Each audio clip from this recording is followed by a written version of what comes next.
Sometimes the thing holding us back isn't money or opportunity. It's the story we've convinced ourselves to believe. For many parents, that story is simple. We can't do it because we've got children. We can't leave because we've school. That feeling of being stuck can affect every part of life. Financially, emotionally, spiritually and culturally. So since moving to Thailand, we've been searching for ordinary people willing to share their stories. Today, we're sharing the journey of Carly, Johan and their son Axel, a family who chose to ask one question. What if there was another way? What would you say to anyone that thinks that moving to Thailand with a child is selfish? Not true. I just don't. And that's that. Yeah, exactly. And cut. We can just end it there. Yeah. I just don't think that's true. I mean, for us especially, like, we really felt like maybe staying in the same place was more selfish than taking our son outside of the UK. And, you know, he's, South African as well as British. And actually having him experience different cultures, different countries, different types of schooling systems, all these types of things. I felt it was a bit more selfish keeping him in the UK than not. Yeah, I mean, also children are super adaptable. So, to have them in different settings, different places in the world, they just adapt and they show you how easy it could be, really. And they just embrace it. So, yeah. Would you say that was part of the goal of you moving out here? So obviously there will be some quote unquote selfish element to it, as there would be for me if I was doing it. But was there an element of that, of like, let's get this child experiencing as much as possible? Was that a conversation? Yeah. Like, neither of us traveled when we were younger. And I think that's kind of, you always try to, I think we always try to be better versions almost of our parents, right? They were not in a position to move to Thailand like in the 90s. That was just not a heard of thing, especially where I came from in the northeast of the UK. And so we are in a position, so we just kind of felt like, why not? Yeah. Like, why would you not if it is an option? But also the kind of selfish aspect of, yeah, it might feel selfish, like I really enjoy the heat and the sunshine and being able to do stuff, but it also makes me a better mother. Like, so much better. In the UK, sometimes after work, it's grey and rainy and I can't be bothered. And like the whole day is just like drained me. And then it's kind of like, I just kind of want to, Netflix and chill, get some dinner and put him to bed. Like that was, a lot of the time I was feeling like that. And now it's kind of like, I want to go for a swim. Like, brilliant. I'm going to try and finish work by 3, which I'm, fortunate to be able to do. Axel comes home from school and then we're like, yeah, we'll go for a swim. Maybe we'll go out for dinner. It's pretty cheap to do here. In the UK, that was not an option for us. And then, we spend a lot more time together now, or a lot more quality time actually doing something. But it's just easier, really. Like, even in the UK, you got to like layer yourself up most of the time, and even that itself is a task. And then you got to like get yourself out there. So it's like a hurdle to try and get out. Here, it's like slap on some shorts, let's go. Brilliant. Or just have an idea and just go. It's incredible what being in the warmth does to the psyche. For me, I'd say to Justin when we were in Devon, I was like, I'm a different person in the sun. I'm angry all the time. And in the sun, I'm not. I want to get out, experience stuff, even when it's raining here. Yeah. That's it, Like yesterday. Like you came in yesterday, drenched with a scooter and Axel, and you were like, but it was great fun. I think it's like a 4-minute walk, realistically, to Central Festival. And we were standing there and I was thinking, should I actually go now or should I wait? And I was like, nah, let's just go. And we went for it, and obviously it was chucking it down. But at the end of the day, again, I say to Axel, if we were in the UK, this is not something we do, because we would think about the cold and all the, the wet and everything. So we just went for it. So we always took the car everywhere in the UK as well. Yeah. Like, if we were going to Sainsbury's, in the car. Like, no way we're walking, so you didn't really have a chance to get stuck in the rain. Yeah. So take us back to the decision you made when you have Axel. How old was Axel when you came out? Or was he born to nomadic parents? He was kind of born to nomadic parents. I moved to China when I was 19, and I spent a long time out there, and we met in China. And we were 3 months pregnant with Axel when COVID started, and we were living in China at the time. Right. And China basically said, we're going to close the borders. So there's no in and there's no out. And we were kind of like, probably being at a hospital in China during COVID's not the best idea. So it was uncertain times. We didn't know what COVID was. It was really uncertain, and especially at that moment, right? Now we can say, COVID was this, COVID was that. But in the beginning, it was terrifying. Everyone was terrified across the world, but especially if you were in China. And pregnant. Yeah. So we went to the UK, and Johan got stuck kind of in South Africa for a bit because they closed all the visa offices. But we ended 7 months. I got stuck there. Yeah.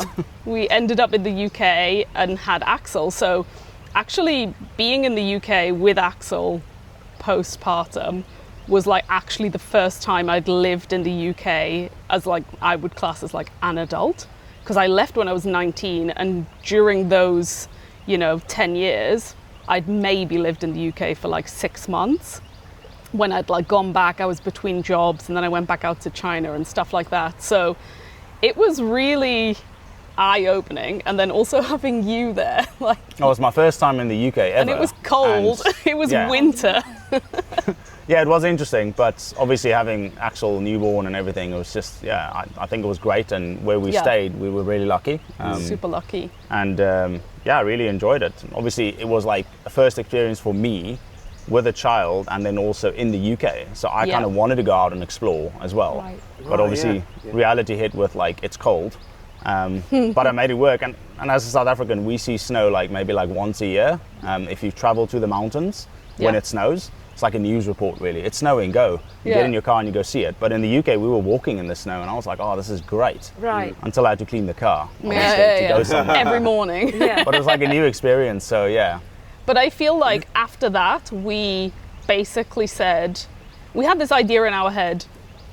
Everybody we found that we kind of knew had a baby, bought a property, full-time jobs, on the, get on the property ladder, get on the career ladder. And we were kind of like, well, we're here now, let's give it a go. So we were very fortunate that we'd saved quite a bit of money, and we had some money saved, and we basically were like, we're going to plow it all into a property. We're going to buy a property. One of us is going to go to work, and the other one's going to stay home with Axel until we feel comfortable enough that he would go to a nursery or something. And we really battled with that as well, because the cost of sending your child to a nursery in the UK is obscene. It was really, if the second parent goes to work, we're literally just paying for somebody else to raise our kid. Because the whole second salary was wiped out by paying for the nursery. It was like £1,200 to £1,500 a month to have him in nursery. So we never did it.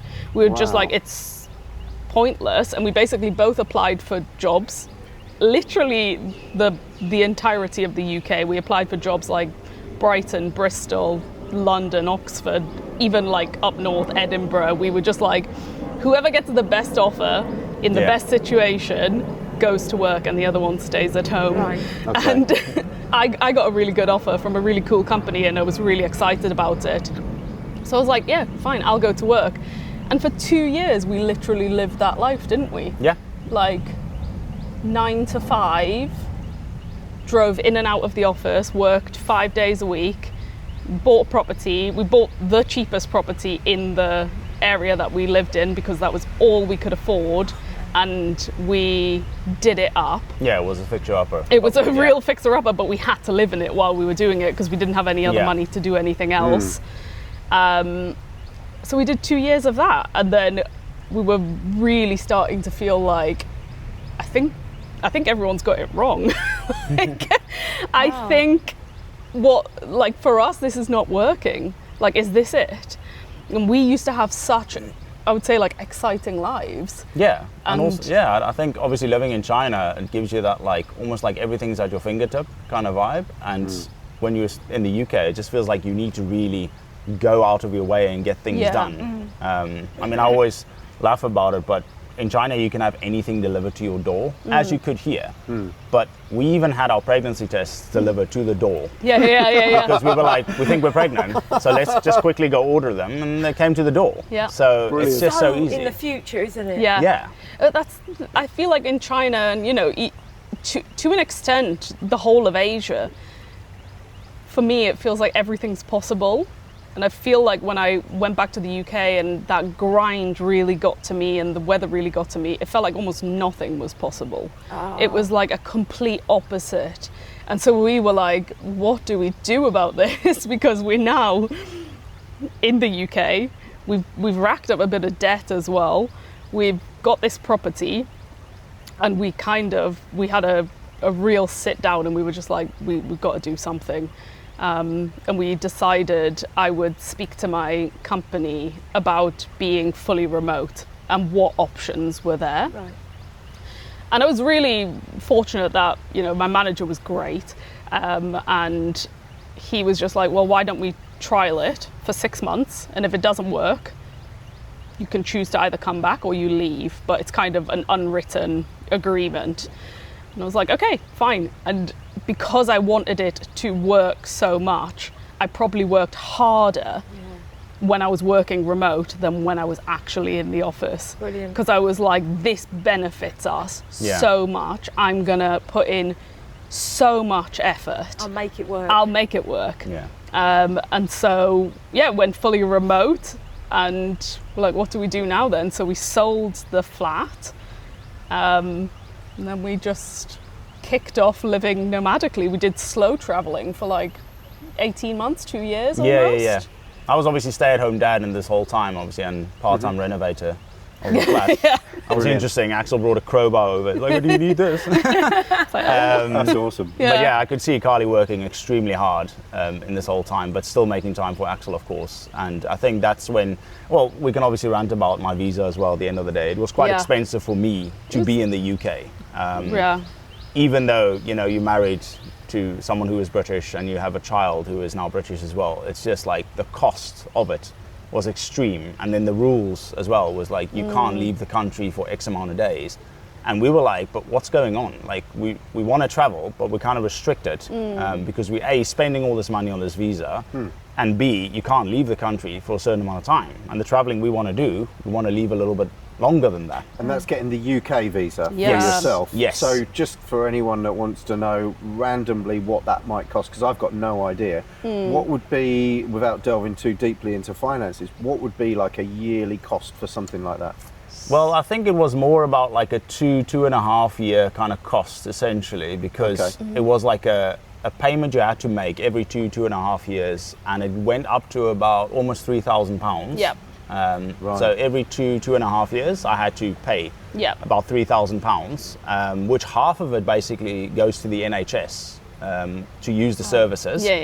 But other than that, it's difficult to put it into, you know, context, because we came in on a certain visa, which was the we came in on the marriage visa.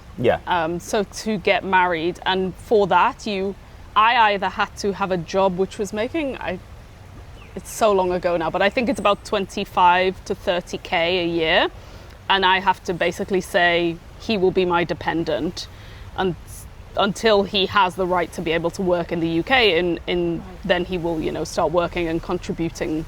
But I was pregnant and it was COVID and I couldn't get a job. So the other option is we had to have, I think it was £65,000 in the bank.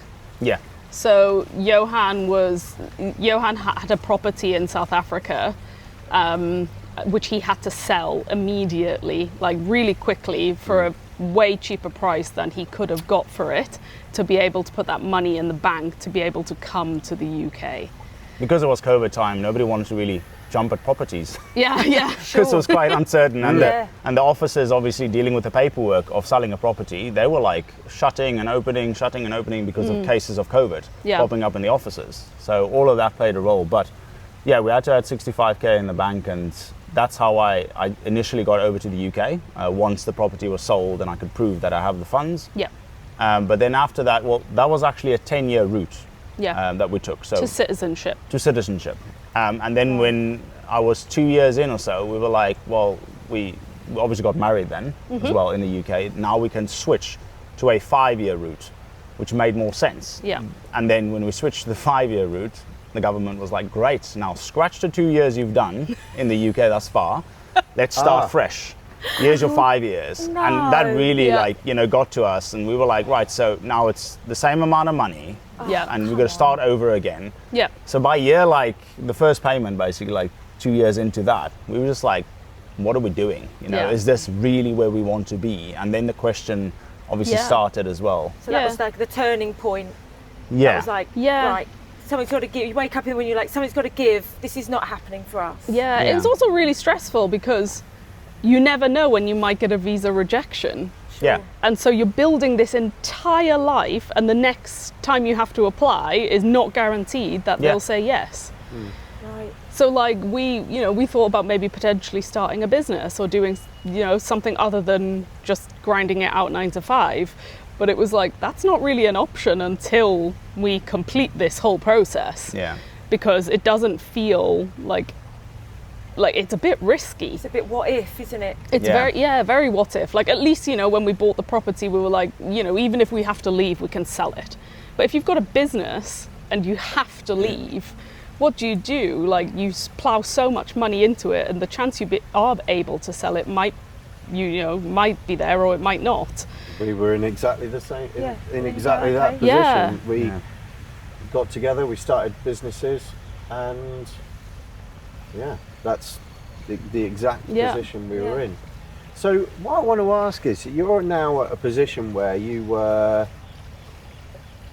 kind of thinking, like, why am I in this cold, wet, grey country? It's costing you a fortune. Yeah. The goalposts are being moved a little bit. Yeah. You probably feel like you're on this sort of merry-go-round of the same thing, churning in, churning out, and not really sort of going anywhere apart from creating this mechanism whereby it's just supporting your child going to nursery and this house, and no real vision of anything. Now that you're here, what people from our experience tend to think when looking in on something like this, particularly for our perspective, is that they go, it's all right for you because, and they'll find something that you said. Do you think that there is anything that is uniquely different between yourselves and anyone else that has a child that makes it possible for you to be here and for them to not be here? Oh, that's a hot question. I think on the surface of things, no. Right. Like, I would not say we're special in any way. That's so bad. You're very special. Come on, you're both very special. I always said, I don't know when, I think I said it in a couple of interviews we've done before, I think we were born with a adventure gene, the balls to do it. We aren't by any chance wealthy or anything like that, but I felt like we just were like, let's just do it. Yeah.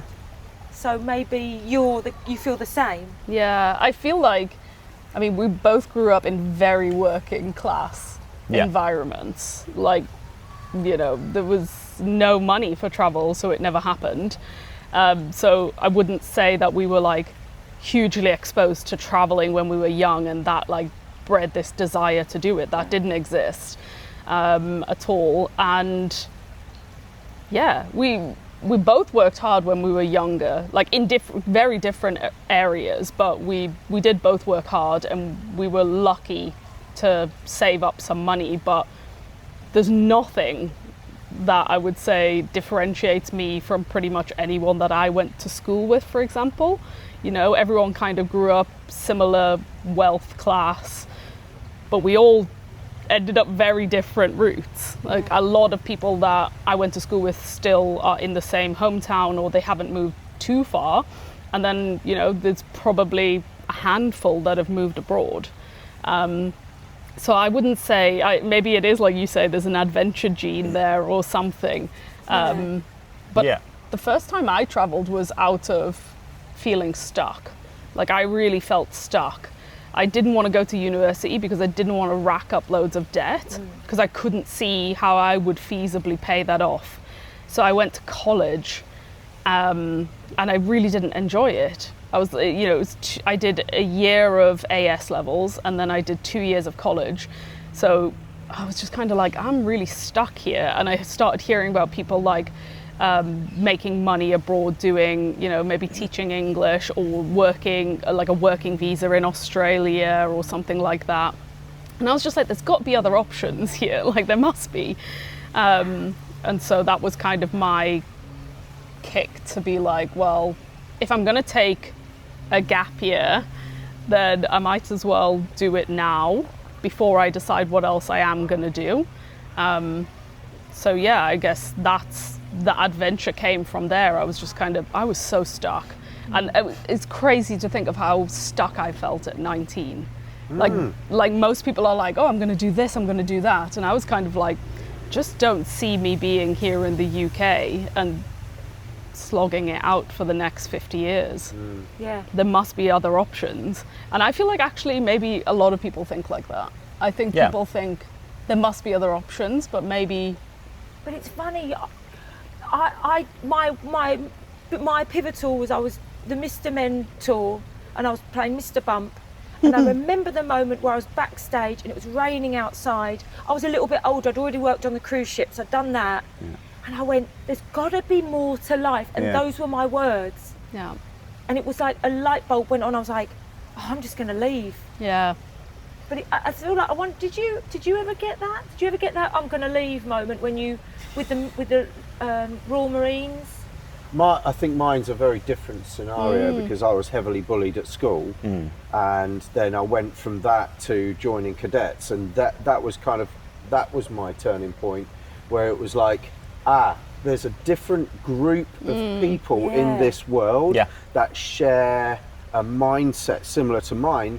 And I was like, how can I go from being at school and being essentially hated by everyone and then go to cadets and fitting in absolutely perfectly with a group of people with the same mindset, same outlook, same drive, same enthusiasm.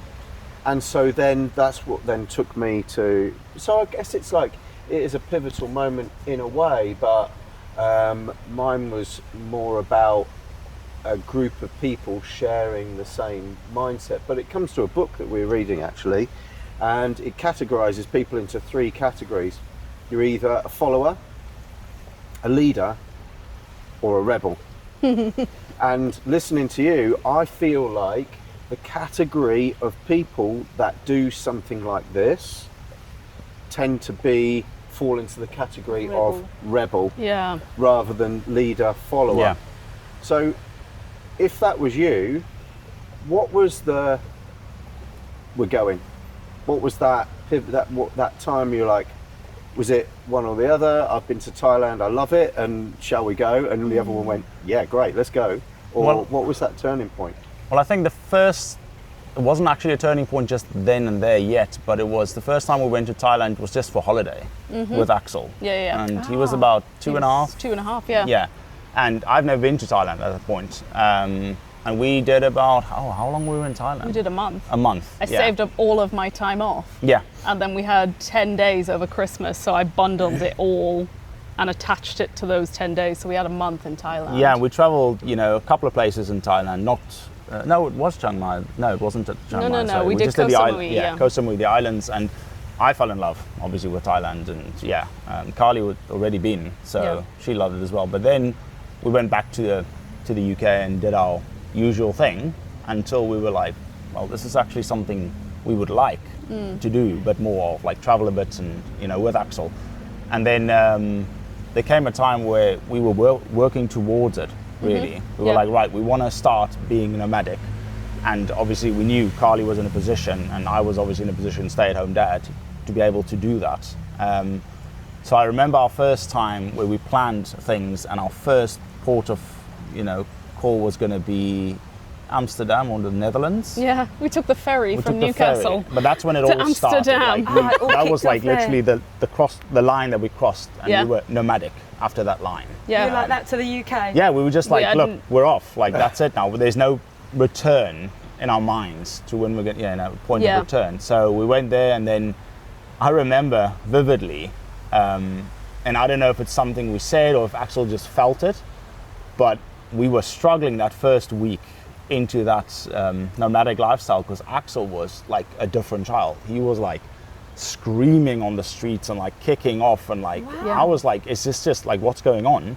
Well, I think we actually said to each other, what have we done? Yeah, we were on the streets of Porto in Portugal, and Axel was like full on, you know, I don't want to use the word. He'd never really had a tantrum. Yeah, it is tantrum, I suppose, yeah, but he was like, you know, kicking off. You had to like drag him around, and we were like, what is going on? Like, this is horrific. I don't know if we're going to be able to keep this up. But at the end of the day, it just boiled down to, it was a new routine, and he wasn't used to it. None of us were used to it. Yeah. So him being out there, instead of like being in the UK where we had our parks and playgrounds and all those types of things where we went to, I think that was a big change. But after that week, it just flipped again the other way, and it was just completely positive. And he was just living his best life, and we were all. And that was obviously a bit of a daunting moment that first week. But that's when it started, really. I think one thing that I would say is, I think going back a little bit, one thing that has made this possible is you being, or you know, one of us being the full-time carer for Axel when we were nomadic. Now that we've moved out here, it doesn't matter so much because he is in a school. But when we were nomadic, it would not have been as easy or potentially possible if both of us had to work. Because it's really difficult, like, you know, so some of our friends, you know, people will say like, oh, it's possible to do what you do because Carly works remotely. But it's like, no, it's actually possible to do what we do because what we both do. Right. Because if Johan wasn't looking after Axel, I couldn't work this remote and be fully invested in my clients and be able to give them 100%. And then, you know, if I lose a client, we lose income. Right. So I need to be able to give 100%. And the only way that's possible is because your attention is... Yeah. Our attention had to be split. Yeah. And that allowed us to enjoy other stuff as well. So... That's in a different situation as well, because we were obviously nomadic, where we knew we were going to be hopping from place to place. Yeah. So that was our lifestyle then. If we had said like, look, we're going to move to X country and we're going to stay there, it could be different, because obviously then you could think, oh, well, Axel's going to go to a certain nursery or school, and that could have changed everything again. But because of the nomadic lifestyle of hopping around, that was how we were able to do it. Yeah, really. It made us live differently as well, because we knew we only had one income, and purely one income. We didn't have a secondary income or a source of income coming from anywhere else. We had one income, and it had to stretch us, so it changed the way we traveled as well. So Asia was much cheaper than Europe, but we really wanted to see Europe, because like I say, I moved to Asia when I was 19, so even though I was from the UK, like, I'd been to France and Spain, and that was it. And so the whole of Europe was kind of, we want to touch base there and see it, but we booked quite cheap accommodation or really far out accommodation. So we didn't stay in like the tourist places. We, you know, went for a month and lived in like... We went for like down season as well. Like, down season in like Greece. In Greece, and it was like absolutely amazing. Like people always think, don't go when it's like, you know, quiet season, but I would say definitely go when it's quiet season, because it's incredible. The weather is amazing. So, but also with that being said, like obviously we were being quite savvy with the income, and there's so many free things you can do. Like with a kid, honestly, especially. with a kid as well. Like, and the internet is at your fingertips now, so you can just search anything. So if people think, you know, what am I going to do with my child? Like, I need to have him or her in a certain entertained the whole time, but it's like everything is there. Like it's just just looking for it. Yeah. But yeah, then I think moving out here is also a complete flip, because we knew at some point we'd probably make a home base. And we knew we didn't want it to be the UK, but we didn't really know where we wanted it to be. So we, for the last sort of year, we even slowed down our slow travel. So we stayed in Cape Town for 6 months. Almost 6 months, yeah. And we came out to Thailand for 2 months, and we spent time in Hong Kong. And we were just kind of like, we need to, kind of pick a place, pinpoint it. And we did research whilst we were there. So last time we came to Chiang Mai, we were kind of like, okay, these are the types of schools that we could look at and apartment costs. And we chatted to some people that were kind of already living here. We joined loads of Facebook forums and stuff, but we just sat in the background and kind of saw like how was the environment and what type of people lived here. There's a big homeschooling community in Chiang Mai. We even toyed with the idea, I suppose, about homeschooling. Yeah, and it's legal in Thailand to homeschool, whereas in a lot of other countries it's not. Right. That's not something I would ever know. Yeah. So I'm somebody, I'm in the UK or America or Canada or Australia. Because Canada now, they want us to include them because we've got more Canadian. So we want to include Canada. Right. They're at home, they've got a child or children. How the hell do you find a school? What would you do first? You said you came out for a month. Yep. Would that be like a big bit of advice that you'd go, come out and do a recce? 100%. Yeah. Like 100%. Okay. I mean, we traveled again for a month at a time or sometimes longer, and then even longer at some point to really understand the place a bit better. Yeah. But even in the times we went on holiday, even if, when you go on holiday and you're like in a nice area, you're like, oh, I can live here. Yeah. But you never really go to the sticks and be like, oh, I can live here necessarily.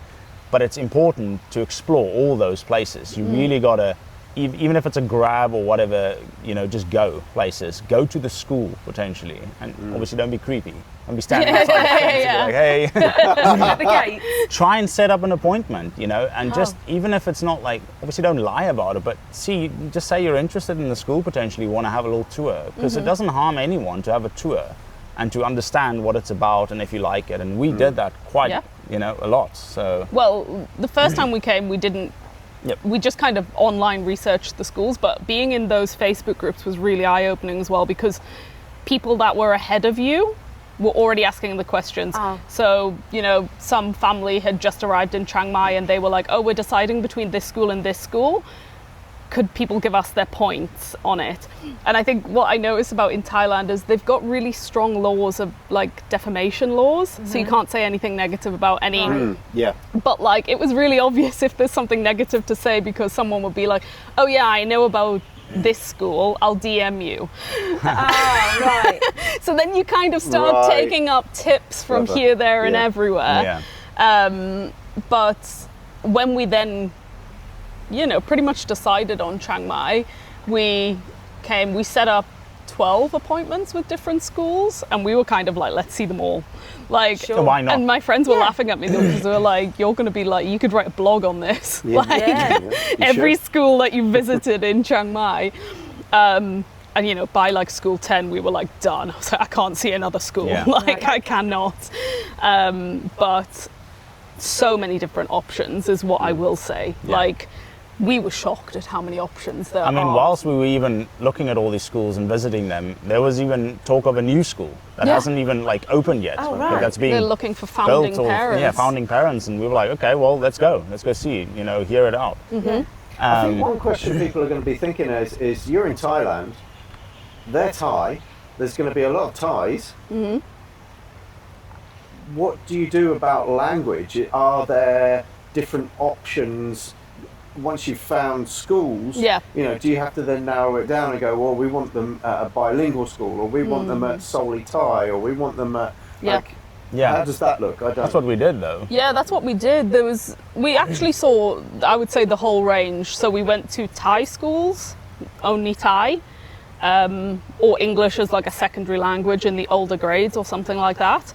Then we went to see international schools where the language taught is English and maybe a little bit of secondary Thai. 95% English, I would say, really. So. And then we also went to schools which had bilingual programs. So every year group would have the Thai class grade, you know, and then the English class.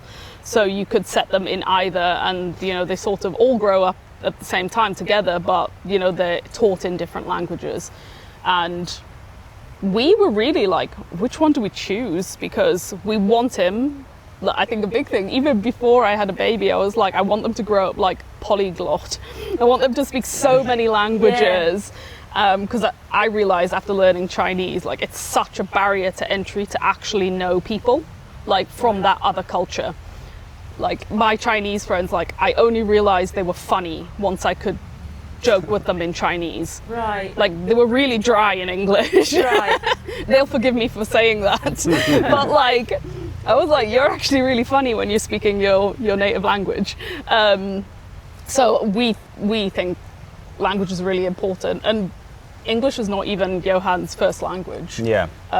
So it's, yeah, we kind of were like, we want him to learn Thai. We want to integrate, not just him, you know, we want to learn Thai, but for him it's easier. At 6, they're a sponge. Yeah. Like, so in the end we did choose a Thai school. We're really happy with it. Yeah. And he's, you know, he's been there a couple of months now, but he's already picking up some Thai.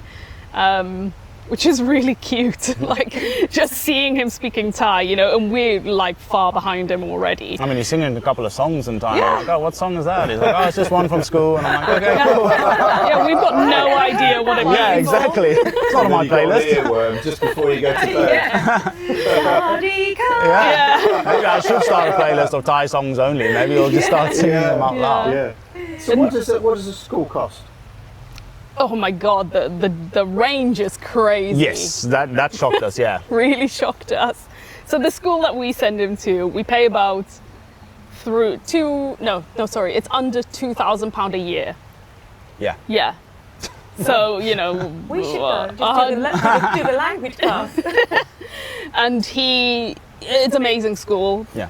Pretty much, I would say 95% of the school are Thai. Yeah. And then you've got quite a few mixed kids. Yeah. And I would say Axel and probably 1 or 2 other kids are the only fully foreign kids. But he's absolutely loving it. But the other schools that we considered are significantly more expensive. Yes. So instead of like the £130 a month we're paying now, it was almost £800, £900 a month. That's a big difference, isn't it? For some of the international schools. Is, you know, some of them are British curriculum. Yeah. Some of them have, you know, international size swimming pools. And, you know, every sport under the sun is supported. Yeah. Additional music classes, and, you know, some of the teachers are highly qualified. Honestly, like probably surgeons almost. Yeah. Right. And so there's a big difference in almost everything, and I think that's kind of, for us, that's really, like, I think that's really cool, because we did even think about homeschooling as well. We were like, there's so many options here. You can do anything. I think it's honestly the most options I've seen around, really, in all the countries we've visited. I mean, we were even looking at, obviously, when we were in Greece, as you would wherever you are, you're like, oh, I could live here. Let's look at schools. But then we were like, wow, okay, the Greek language, that's very, very different. So we were like, this is a bit tricky. But yeah, like here, it's just endless amount, really. And I feel like there'll just be more to come in the future. I think the way we chose the school as well is the school we're sending him to is very nature-based, and it's about caring for the whole child. So it's relaxed, I would say. It's not crazy academic, and, you know, there's no homework. And we always say, like, you have to choose your hard. And we knew that him picking up Thai and being fully immersed in Thai is going to be a hard for Axel. Yes. But if the rest of school is just fun, you know, especially at this age, he's 6, they spend a lot of time, like, they were planting rice paddies the other day. Building mud houses. Building like, mud stuff like that, houses and well, like actual little house, like not Yeah. just like little play houses, Yeah. like a wall of mud. Yeah. Like out of the clay and stuff, and they're making this big house, and they'd spend a lot of time painting and drawing and singing, and that's where he's picking up all these songs. But the hard for Axel was going to be Thai, and so we didn't want him to have, you know, a real overwhelm. We didn't want to send him to like a really academic school where he's going to have an hour worth of homework every night and he has to pick up Thai. Right. So And more limited outdoor space, I would say, was also something we. he's a big nature kid. Yeah. So, you know, like it's wild. We're very conscious to not say in front of him like, oh, we didn't enjoy sitting at a desk, because maybe he will. So we're really conscious of not saying these types of things, but himself, he started to come out with like, I don't want to go to a school where I have to just sit there. And so it's really important, we felt for us, that we pick a school that's going to nurture his interests. It's very similar to a Montessori, isn't it? Yeah, you know, a Montessori school. You have everything here. There's Yeah. Montessori, like for people that might know all of the different routes, but you've got Montessori, Reggio Emilia, Waldorf, then you've got international, you've got IB curriculum, you've literally got Full range. everything that you could want. There's obviously a fine line as well as like listening to the child, like we do as well. And there are some children who would probably like sitting at a desk and learning about things like that. So, you know, it's important to understand your child in that situation. So I'm not obviously saying, you know, like all children are the same, because they're not. But for us, that's definitely something we listen to, and because we both didn't enjoy the education part of, you know. Well, I think I just found it boring. Yeah. I just found it really boring, and I actually thought for a long time, like, maybe I'm just not a good learner. And then after I left school, I was like, I picked up Chinese in like a year. I was like, actually, I really enjoy learning if it's something I want to learn. Yeah. Or, you know, it's gonna, you know, serve me in some way, but like, I don't know, like, I've never used Pythagoras theorem in my life. Like, why did I need to know so much about that? And you're forced to, and if you're not good at it, why am I not picking this up? It just doesn't interest you. Yeah. And when have you ever used algebra? Yeah, right? Yeah.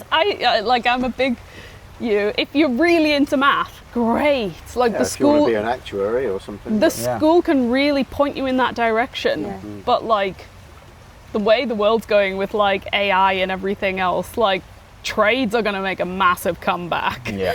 Like, because AI is not going to take plumbing over is gonna be one your of the ones plumber, right? That will survive. You Yeah. know, that'll be the one that's ongoing. So yeah, like actuary, probably AI could probably do that in about 10 seconds. Yeah. I mean, I don't know about you guys, but homework taught me how to take work home and work. Yes. Yeah. Yeah. I I mean, we think there's can go on, a lot of opinions when it comes to schooling, and Yeah. and as long as we're sort of like open to what everyone's suggestions and beliefs are around that. But I guess what you're saying is that no matter what your belief is surrounding education, there's an option here for it. Yeah. Yep. And also 100%, and also there's privilege that comes with choosing schools. Some people don't have that privilege, right? Like, you know, you might live in a certain area and you might have to say, in the UK you've got catchment areas, right? You don't have a lot of choice of which school you go to, but also there's like privilege of like just being British, right? Like there's a lot of privilege that comes with that.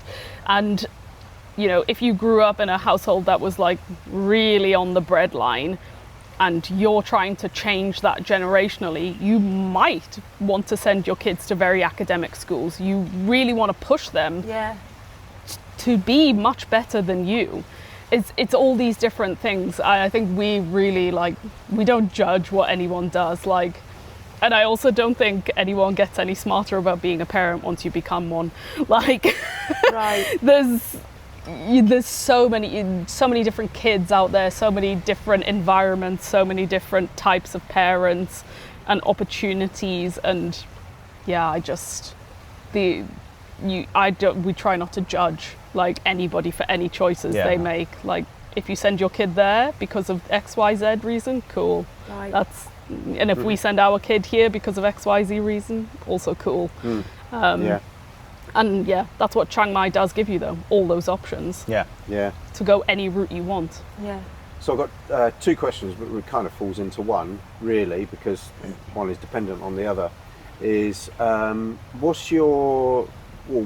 is your chosen visa structure, and does that dictate how long you're going to stay here, and have you thought about life beyond that?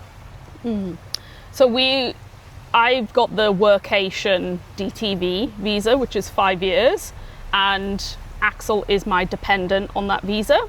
And then Johan is on an ED visa for learning Thai for 1 year. Right. And then once that year is finished, you'll decide, well, we'll see how good at Thai he is after 1 year. How advanced I am at my Thai. But if needed, obviously, I could extend that and I could learn some more. I'm not saying I won't learn a lot in a year. I could, but obviously I know it's a whole different language, and it's something I might be taking up more of. But yeah. And then in terms of after that 1 year, either extend the ED visa or switch over to DTV, or potentially, maybe there's an opportunity to work and get a work visa, especially if your Thai is at a good enough level. So like for me and Axel, we're kind of set. We have the visa route for 5 years, and for Johan, we've kind of chosen to keep it open and see what doors are there. But my God, when you're choosing a visa in Thailand, there's so many options. There's really a lot of routes that you can go about it. And as well, like some of the schools will offer ED visas for kids. And with that, you can get a parental guardian visa for one. So if you have one child, you can get one parental guardian visa. So if you've got 2 kids and you're 2 adults, you can get parental guardian visas. For the parents interested. Yeah, but you can't work on those visas. Yes. Right. So, but for us, if we'd sent him to a school, that we wanted to do the ED visa with, then Johan could have potentially gone on that parental guardian visa as well. So, and there's loads of options, but that's kind of the way it makes the most sense for us, because that is what we're doing. Working nomadically, I am, and then obviously, that's Carly and Axel pretty much sorted for 5 years. I would say us all in some way. I'm not going to just bolt. At least I'll be able to say goodbye in Thai then. No, then after 5 years, I mean, we've just been, thinking of what our next country could be, and obviously, my home country still has a really good spot in our hearts.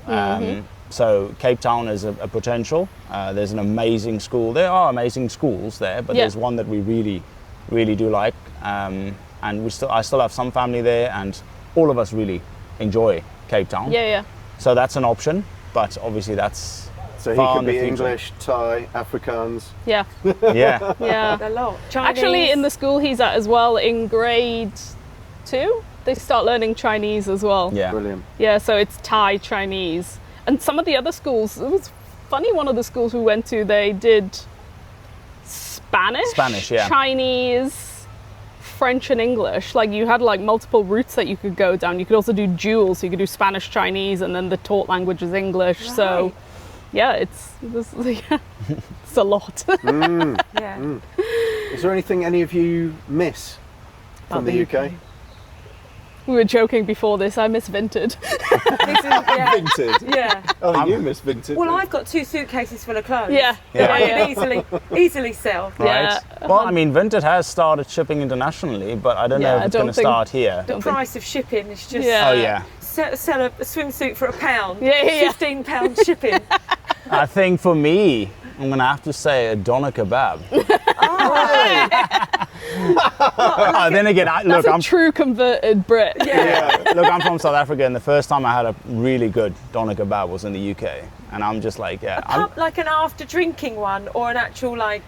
Is that how we? Yeah. I would say probably like a nicer one than like. Yeah. Okay. The kebab van. The kebab van. Although we had a really good kebab van.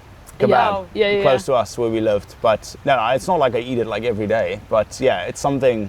I mean, some of the food, I would say, but I don't know. It's difficult to say, really. Like, I mean, they've got beautiful parks, and they've got you know the mountains, so green and in it's the so UK. green. I mean, for me, that was like a shocking experience. Where in the UK were you? Northumberland. Yeah. So up north, really up north. No. Like on the Scottish borders. So almost. very close to Silverstone, the racetrack. Right. No. Oh, sorry. No, I mean when we were living down south. Sorry. Yeah, when I got confused. When we lived down south, we were close to Silverstone, just outside of Oxford. Yeah. But where we lived after we sold the flat and we were living with my parents, Yes. that's up north. Right. And Right. when we first went back to the UK, we were up north. So yeah, it's very green. I think, like, obviously joking aside, like Vinted and doner kebabs, like, of course we miss family, but it's a different type of miss because we've been nomadic for a long time. We actually, when we lived in the UK, we never really saw my parents, even though we lived 10 minutes away, because it was so easy to be like, oh, we're busy now, we're not going to pop in today. Or Right. if we did pop in, it was like, oh, we'll pop in for a cup of tea and then we've got to shoot off. So we'd see them for like 20 minutes. Yeah. And then, but now when we go back to the UK, like last time we went back for my sister's wedding and we spent 2 months and we live with my parents because they're happy to let us do that, but also because that's so much quality time. Yeah. So we wake up, we're all together, you know, I'm going to work in the day or something, my dad's going to go off to work, but my mum especially gets a lot of time with Axel, and then we're always planning through the week what we're going to do this weekend, and we're kind of all together. But you're doing impulsive little things as well. Like just go and get fish and chips at the beach, like you know, and everyone can just go if they want to.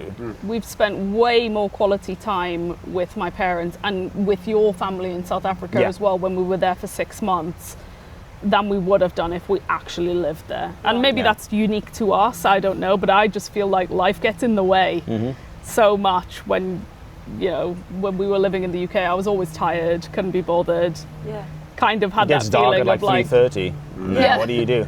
my parents aren't going anywhere, they've lived in the same house for like 20 years, I'll just pop in tomorrow for a cup of tea instead, and then that kind of like rolls over and then you see each other less and less. So yeah, we spend a lot more quality time with people now, and it's really intentional.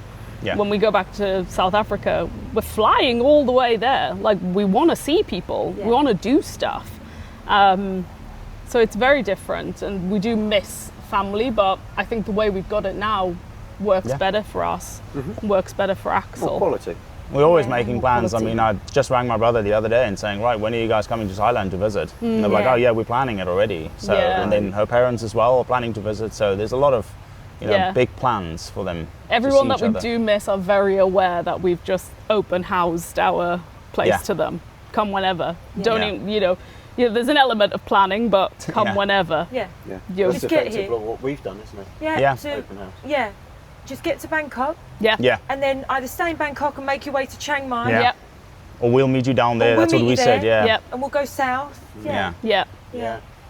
So just one from each of you.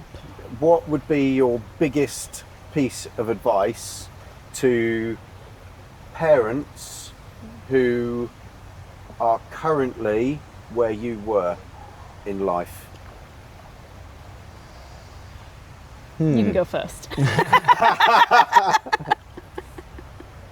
Well, are they considering? Or are they just stuck in that Just situation? in that sort of mindset, thinking there's probably something a bit better than this. Right. Well, I would say if you have the means of any kind, just book yourself a holiday to a place where you think you'd like. Just for a holiday. Just go and see it. But obviously it's so difficult with having, if you have a full-time job, to get leave for a certain amount of time. But really try and do it in such a way that it's not just a 4 or 5 day trip, because you don't get to experience a lot. So try and do a little bit of slow travel in your holiday, and just have a look around. And before you go, I'd say, you know, search the web, see what there is. Don't just hop on a taxi every day and go to temples or wherever you are to go see things. Try and also see things that you would be doing in your general daily life to life, like, you know, if you're living there. So yeah, that's what I would say. Yeah, I mean, very similar, I guess. Save up your time off, go somewhere and really explore it as if you lived there. But also I would kind of say, think outside the box. until I thought it, I didn't really think moving to working fully remote for the company I worked for at the time was an option. And the more I thought about it, the more I kind of thought, I'm in a really good position here. I really know my stuff at work. And so I have the opportunity to ask and to say, like, can I go fully remote? Because that really opened the doors for us in the beginning. Now I work, I don't even work for a company. I own my own company and I work with clients, but it really opened the door. And if we hadn't have been given that opportunity, it might have taken us a lot longer to make the leap, because I would have had to build the business whilst working full time to a point where we were comfortable. So I would say think outside the box. There's so many different ways you can do this. There's so many different visa routes and options. You need way less money here than you think. Just speak to people that have also done it, I think, is really important. And it doesn't have to be like somebody. Get on the forums, get on Facebook, Reddit, like all these different, Reddit's a bit wild sometimes, but like get on all of these different things and see what people are saying, and you'll already get a feel for the places before you have to go. We did a video where we did something called the Tuesday test. It was a questionnaire that you give yourself. So we put it into our newsletter. And we send out a newsletter 3 times a week. It's not a newsletter, it's like a daily musings thing that we try to just get people into more of a nomadic mindset and break free of the matrix. The matrix, basically. And what it said is, what's your routine when you wake up on a Tuesday currently? What is that? And where in the world could you still do that? Yeah. Because you're not going to wake up and go, right, when I move abroad, I'm going to go to the gym and I'm going to become a Muay Thai instructor. Well, if you're not doing that now, that's not really going to translate. So what are you doing? So that's the Tuesday test. So it's kind of like you're saying, like, first of all, like, save up your holiday. Yeah. And then maybe do the Tuesday test and then chuck it into AI and it will tell you. And some of them come up that are really random, like we've come up with Paraguay. Is it Paraguay recently? Paraguay, Paraguay, but the videos we've watched, they're like, it's a bit boring. But the visa route, if you want a visa for somewhere else easy. And you want it quick, Paraguay. Yeah. Like super easy, super quick. Like if you wanted a second residency. Yeah. That's kind of what we've looked at as well, because South Africa was kind of calling our name, because after the UK, we were drained with visa processes. Like, it was, although, it was every 2.5 years, it came around really fast and it was really stressful and it was really expensive. So if we just kind of said, like, if you just moved to South Africa, no visa for you. Yeah. And my visa route's very simple. Like, as soon as you're married to a South African, there's different routes options available to you. It's significantly cheaper. And Axel's got his citizenship already. Axel's South African as well. So, and I feel like that's another thing to consider. Thailand has got all these other options, but a lot of places also have a lot of other options. And depending on, your couple, the nationalities you have, the passports that you hold, will determine which countries are easier for you. Like us moving to Europe, not an option.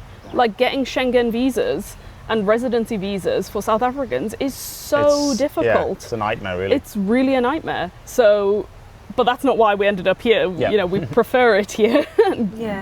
I always say I pretty much grew up in Asia. There's so many different elements to people that might be watching this thinking, can I do it? But I would say, 100% you can. You might not be able to do it in exactly the same way we did, but there's so many options, like 195 countries out there, of which half of them you could move to very easily. It's just doing your research and what kind of lifestyle you want to live. Yeah.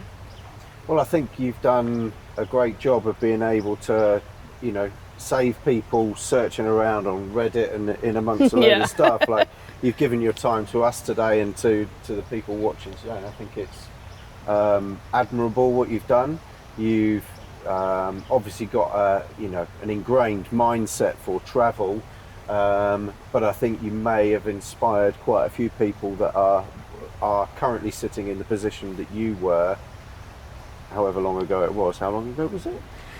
Well, we moved here like 3-4 months ago, but we started this whole nomadic process 3 years ago. Yeah. Right. Yeah. So it's, we started when Axel was 3 and a bit.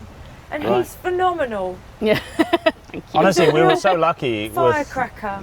He just adapts and he just cracks on with life, and that obviously changes a lot for us. It makes it much easier. Like, I was even like nervous with the whole, like, it's a Thai school, fully Thai, what is he going to do? Is he going to understand anyone? But is he going to have a meltdown? Is he going to implode because he's scared? He's just loving it. When first day, did he just go, right, I've got this? Yeah. Well, pretty much, the only thing I would say he was just a bit like confused with was the nap part. They still take a nap. They still take a nap. But it's a mixed age group. It's a mixed age group, so They have a nap. Let's all go back to school. Right? I could go. And no, that's the only part where he was like, oh, I'm not really liking the nap part because I don't need a nap. Because he doesn't nap anymore. But there were days where he actually napped. Yep. And Still he needed does, the rest, And a lot of schools, especially in this heat in this country, they do need a rest, the kids. It doesn't need to be a nap, but just like a calmer time, not running around. Clever. But no, he loves it. Yeah, so a lot of the schools don't have naps, but this one does, and he's adapted to it. But in terms of language, no, he kind of just went in. I mean, Thai culture, right? Like, everyone's super friendly and so accommodating. And, the teachers were really reassuring that, there's going to be times he's not going to understand, but if it's important or, dangerous, or he really needs to know something, we'll switch to English. Right. Like, don't worry about any of that. And that was super reassuring for us. And, he's going in, blabbing in English. Nobody, some of the kids, they're mixed. They speak English. Some of the Thai kids also speak English. And everyone's kind of adapting to each other, and he's making his friend circles.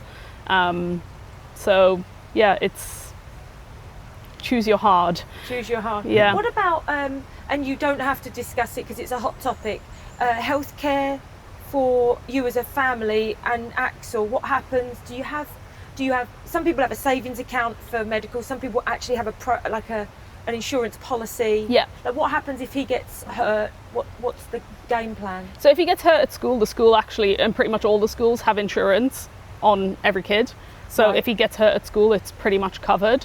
Outside of school, we have our own insurance policies. But also, healthcare here is really inexpensive for the most part. Right. I've currently got tennis elbow, and I've been having laser on it to basically stimulate the blood flow to the area to help it recover quicker. And it's like, I don't know, £18 every time I go, and I go once a week. So you're just paying out of pocket for just that? Paying out of pocket for it, but it's like the gold standard of treating tennis elbow apparently, and it's £18. And the guy that does it, he recently went to Germany to do more training on it, and in Germany he was saying there was this guy that's charging €300 a shot, like of doing this, and I'm like, it's £18. So there's a million examples of that, and people have gotten sick in Thailand, and the healthcare is really good and really inexpensive. So we've kind of got a plan, but also we're happy to pay out of pocket if we need to. Makes life so much easier, unless it's one of the big a big life interrupter. It's better to just go, leave the deductible, we'll just that's how we do it anyway. We are in the midst of that shark tank of health insurance, healthcare. Well, thank you. Thank you. Thank you. I've learned so much. It's kind of something that doesn't really apply to us, but it's been really interesting. Like, and also learning about your background, I've found super interesting. So we are both grateful. I'm sure everyone else is grateful as well. So yeah, if you've got any questions, then maybe email us rather than putting them in the comments below. Not that we'll be able to answer them, but we can ask this lovely couple for the answers, and we can email you back. But I'm sure you've got probably most of what you need to know to get you going from the video anyway. If you'd like to join the email list that Jill spoke about, then the QR code is here, and just sign up to that. 3 emails a week, and a lot of people are getting a ton of help and information from that video. Liking and subscribing obviously helps the channel, helps us with the algorithm. Commenting helps with the algorithm, but also helps us to know that you want more of these styles of videos. So we'll see you again in another interview or another video real soon, won't we? Would you like to say anything? No, I'm just super thankful. It's always nice to hear other people's perspective. Like, we've all got a journey. All 4 of us could probably write our own mini book. Yeah. But what's nice is that the current climate of the world is changing quite drastically, and it's nice to go, if they can do it, we can do it. Yeah. And you're not stuck. Yeah. Because I think people get scared that they're stuck. So it's nice for someone to go, right, I just need a little plan. I can unstuck you. I can unstuck your life. Yeah. Right. That's it. See you on the next one.